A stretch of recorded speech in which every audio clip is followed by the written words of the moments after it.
नमस्कार। कांग्रेस अध्यक्ष पद का चुनाव है वो अब गर्माता जा रहा है। कल तक अशोक गहलोत सबसे ऊपर विश्वसनीय लग रहे थे उम्मीदवार की जो जीतेंगे, लेकिन अब ये पूरा खेल बिगड़ गया है। जिस तरह से रविवार रात हमने देखा जो जयपुर में हुआ, सीएलपी की बैठक बुलाई गई और तमाम विधायक वहाँ पर नहीं पहुँचे, केंद्रीय पर्यवेक्षक बैठे रहे, इंतज़ार करते रहे, तो इस सब का असर ये हुआ है कि अशोक गहलोत अब अध्यक्ष पद की रेस से बाहर होते हुए दिख रहे हैं। एक समय वो सबसे विश्वस्त उम्मीदवार थे कांग्रेस आला कमान की तरफ से, लेकिन जो ये बगावत सी एक तरह से देखी जा रही है वो अपने आप में उसकी अहम भूमिका रही है, क्योंकि आज पवन बंसल का नाम भी सामने आया। शशि थरूर और पवन बंसल। शशि थरूर ने 7 फॉर्म लिए, पवन बंसल ने 2 फॉर्म्स लिए।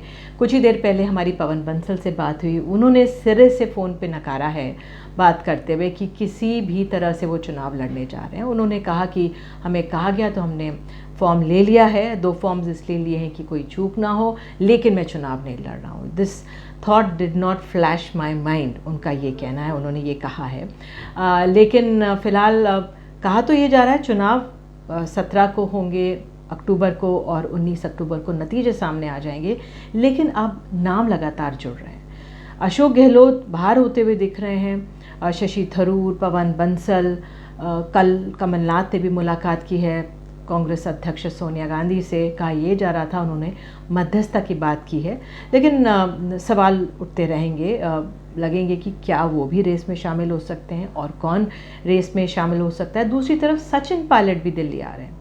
ये याद रखें कि सचिन पायलट भी दिल्ली आ रहे हैं।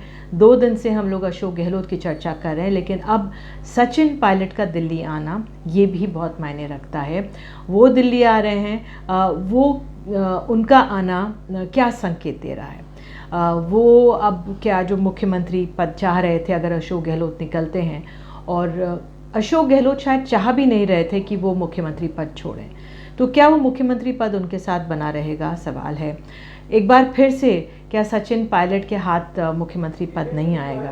क्या कोई और दूसरा पद उनके हाथ आ सकता है? कांग्रेस आला कमान किस तरह से आगे का अपना फैसले लेंगी, ये अपने आप में बहुत अहम है, क्योंकि आज कुछ ही देर में आपको बता दें जो राजस्थान के प्रभारी रहे हैं मल्लिकार्जुन खड़गे और अजय माकन, वो अपनी रिपोर्ट सौंपने वाले हैं कांग्रेस अध्यक्ष आला कमान को। एक लिखित रिपोर्ट मांगी गई थी। दूसरी तरफ ये भी बताया जा रहा है कांग्रेस अध्यक्ष पद को लेकर सोनिया गांधी ने तमाम डिटेल्स मांगी हैं, और वो अब एक एक चीज़ को बारीकी से देखकर ही इस मामले में आगे बढ़ रही हैं। तो अब सबकी नज़र बनी हुई है कांग्रेस खेमे में कि अध्यक्ष पद की रेस में अब कौन सा नाम सामने आता है और कौन आगे चल रहा है। और दूसरी तरफ राजस्थान में जो कुछ हुआ, राजस्थान की सियासत में किस तरह से विराम लगेगा या कैसे मामले को संभाला जाएगा। हालांकि आज आपको बता दें जो 2 लोग गए थे उनमें से एक से मेरी बात हुई राजस्थान में, उनका ये कहना था कि जल्द ही जल्द चीज़ों को सुलझा लिया जाएगा, और जिस तरह से विधायकों ने का रुख रहा है, कुछ विधायकों पर एक्शन लिया जा सकता है, लेकिन फ़िलहाल हम सबको इंतज़ार करना होगा। नमस्कार।